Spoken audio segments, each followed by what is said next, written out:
presidents of Turkey and Russia have met in St. Petersburg in what is being described as a significant development. Both countries have agreed to improve economic relations and security cooperation. What does that mean for both the countries and the region?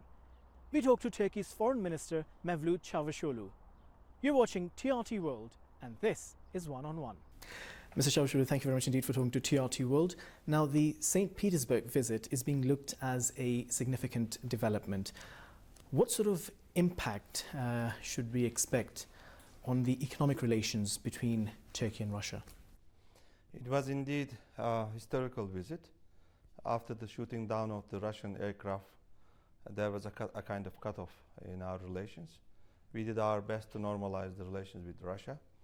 And meanwhile, our bilateral trade volume and economic cooperation has been also affected badly. And therefore, we agreed to actually take further actions to turn this trend. Therefore, we will do our best to increase the trade volume, bilateral trade volume. Our target was $100 billion, and it was $35 billion in 2014. It went down. Last year, particularly, it went down 43%.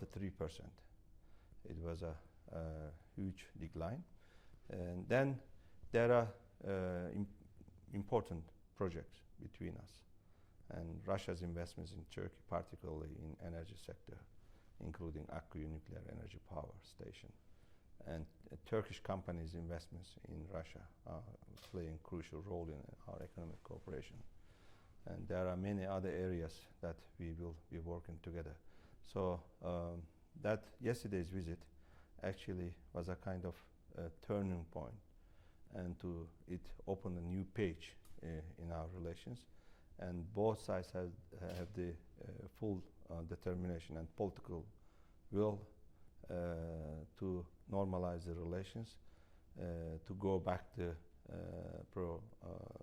the incidents era, even to take the relations beyond that, and to further strengthen and deepening our cooperation in many areas, not only in economic. Now, are there any time frames you have in mind that were perhaps discussed when it comes to taking the relationship to that level? We have timeline to implement some of the decisions, and some of the decisions taken by Russia, meanwhile, against Turkey or Turkish economy or investors or trade. We never took any negative decision against Russia or Russian companies during last 9 years. So there is a timeline actually to lift all these blockages or embargoes on trade and Turkish investment. But we have also a timeline to speed up, or action plan to speed up all these projects that I mentioned. And we are creating the new mechanisms on Syria and bilateral issues. We did actually have some mechanisms before shooting down of the jet. We agreed to actually resume all these mechanisms and the talks between two countries, mechanism between foreign ministries and military talks, and between the intelligence services and so on. Now, President Erdogan has said that Turkey and Russia can play a very important role when it comes to regional stability. Was that discussed? Was that on the agenda? Yes, indeed, we discussed that. And President Erdogan and Putin discussed those issues at a tete-a-tete meeting as well. And even before the incident, we were underlining that both Russia's and Iran's role are important for a lasting solution and peace in Syria and even in Iraq. And we criticize Iran for the negative role in the region many times. But now we have also good dialogue with Iran. And Foreign Minister Zarif is coming to Turkey to discuss all these issues once again. So those countries, and plus the countries in the neighborhood, Saudi Arabia, Qatar, UAE, Jordan, even Lebanon, are also crucial.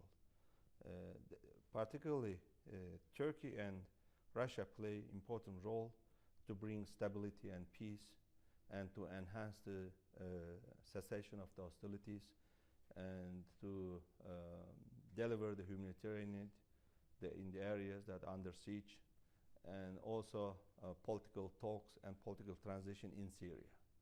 This is the common understanding. We may have different opinion or position on certain issues, but through these mechanisms that we are going to create, and our delegation will go to St. Petersburg this evening, and they will be meeting tomorrow.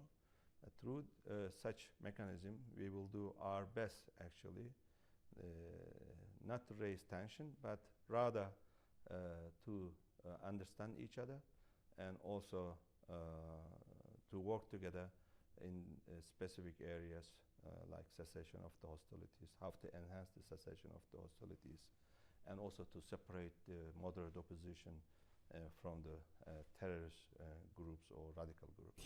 Now, speaking of Syria, we find there is a divergence of interests between Turkey and Russia.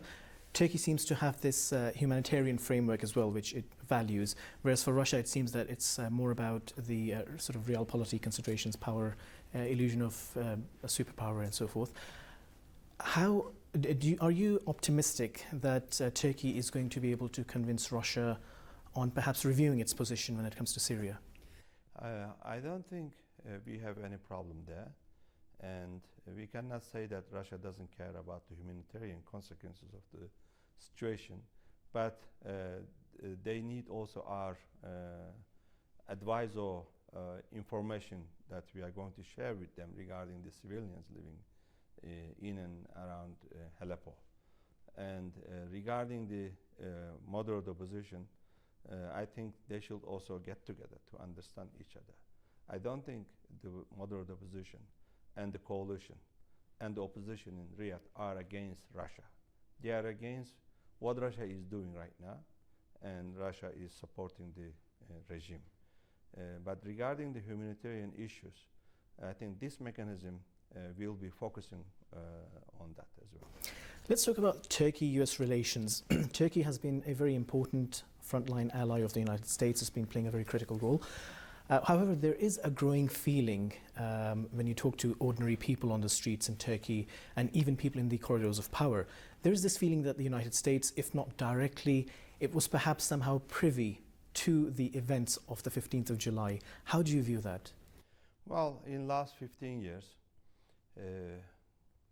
Turkey and US had a different position on different issues, which is understandable. I think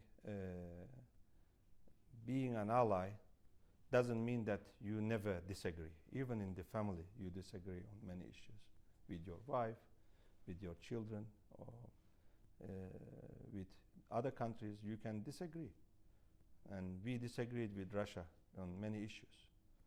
But this is more realistic, actually, and this is healthier relations. But both sides should understand and respect that. And you rightly said that we have been allies and cooperating on many issues, countering terrorism, and working together against Daesh, fighting together against Daesh.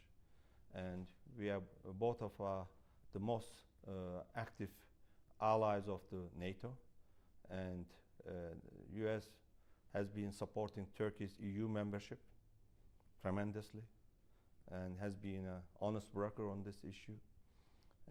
But regarding this FETÖ terrorist organization and the coup attempt, our nation actually has been very disappointed that the leader of this terrorist organization is living in the United States, and he is organizing everything from there.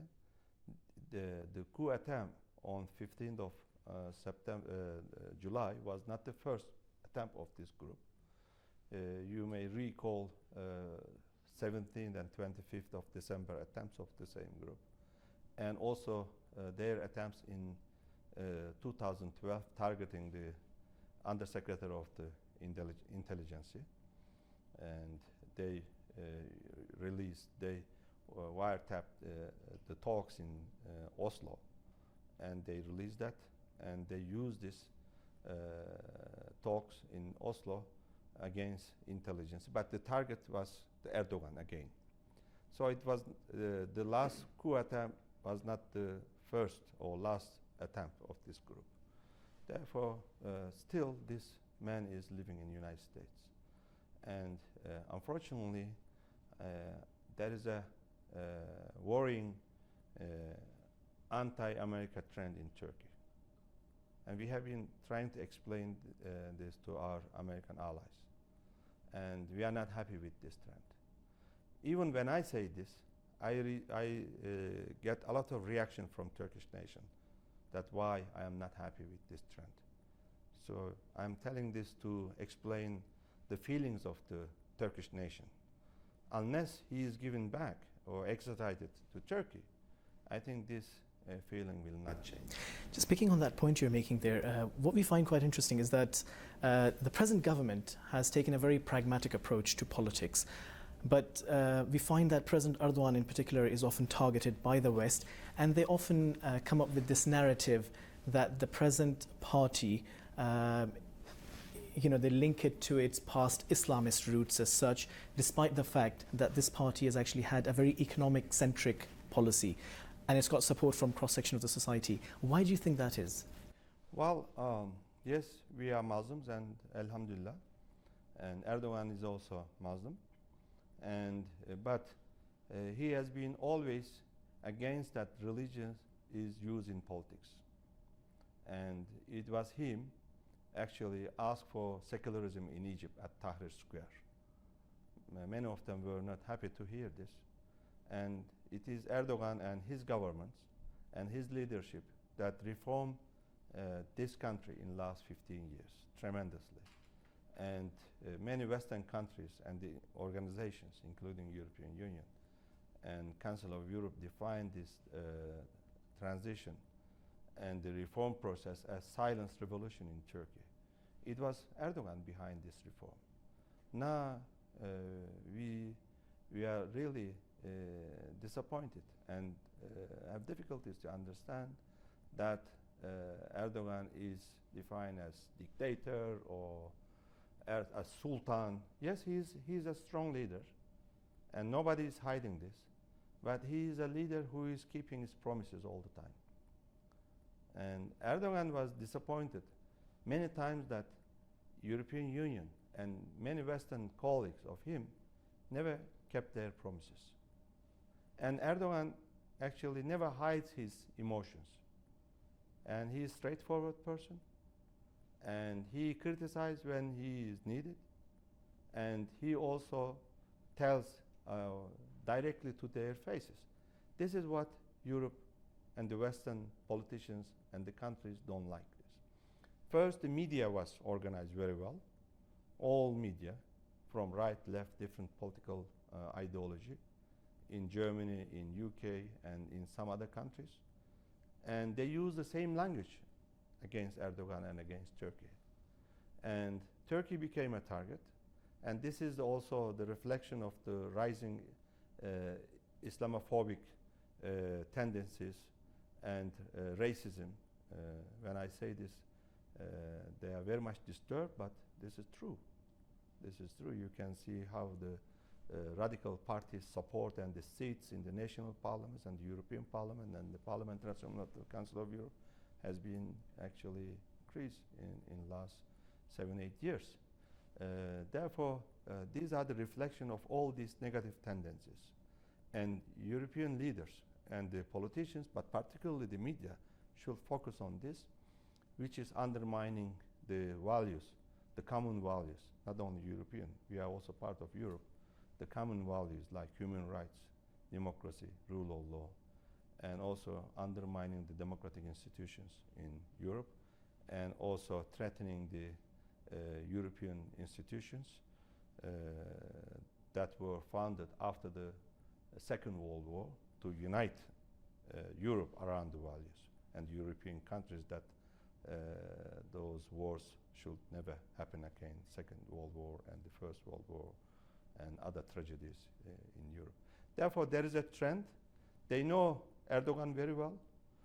You remember many compliments towards Erdogan were coming, but Erdogan is the same person. He has never changed. Erdogan has never changed since I know him, since he was mayor, since he was chairman of his then party in Istanbul, and since he has been active in politics. Erdogan is the same person. And my party is not the religious or Islamist party. We are totally against this. You can make mistakes as party. You can make mistake perfectly as politician, and therefore your political ideology and the political party shouldn't be affiliated to our religion, Islam, holy religion, Islam. And we are totally against this. In European countries, many political parties, they define themselves as Christian Democrats. We define ourselves conservative Democrats, not Islamic Democrats or something like this. Do you feel there are double standards coming from some Western countries when it comes to democracy, when it comes to support for democracies, when it comes to opposition to dictatorships and so forth? Double standards? Clear example of double standard we have seen, particularly after the coup attempt. Very clear. And they didn't support, many of them didn't support the democracy in Turkey. Yes, some cosmetics statements supporting the democracy, but soon, immediately after, starting with a lot of criticism, threatenings, even threatening. They are threatening Turkey. What for are you threatening Turkey?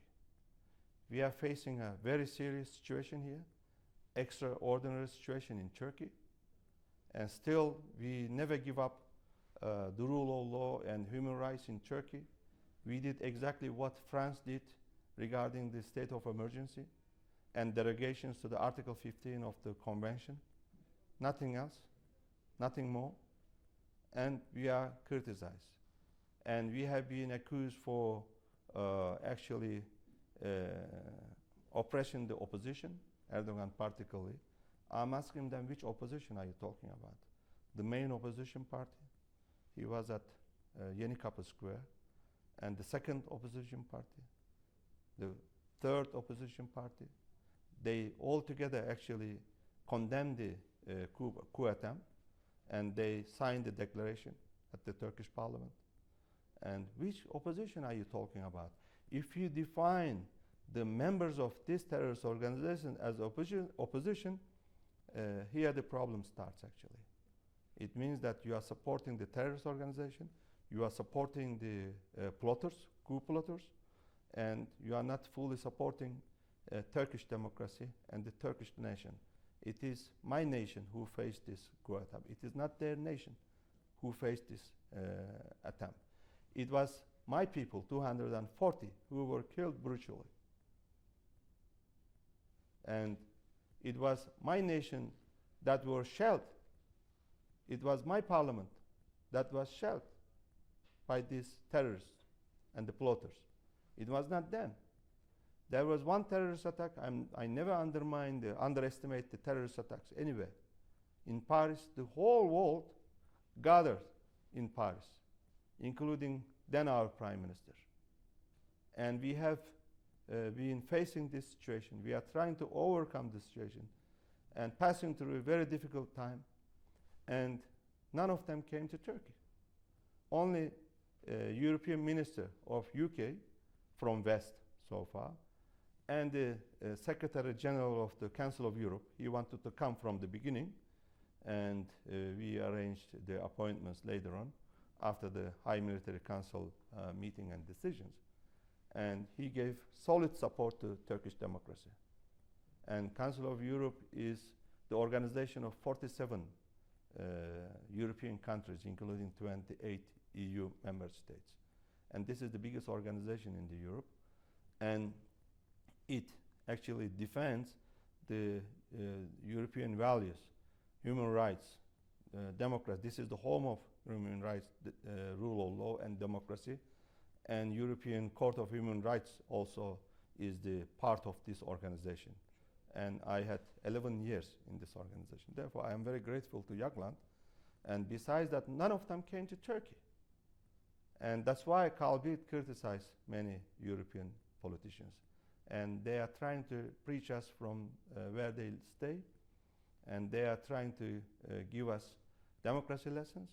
And they have been threatening us for stopping the negotiation, this and that. And we are strongly actually rejecting this kind of behaviors.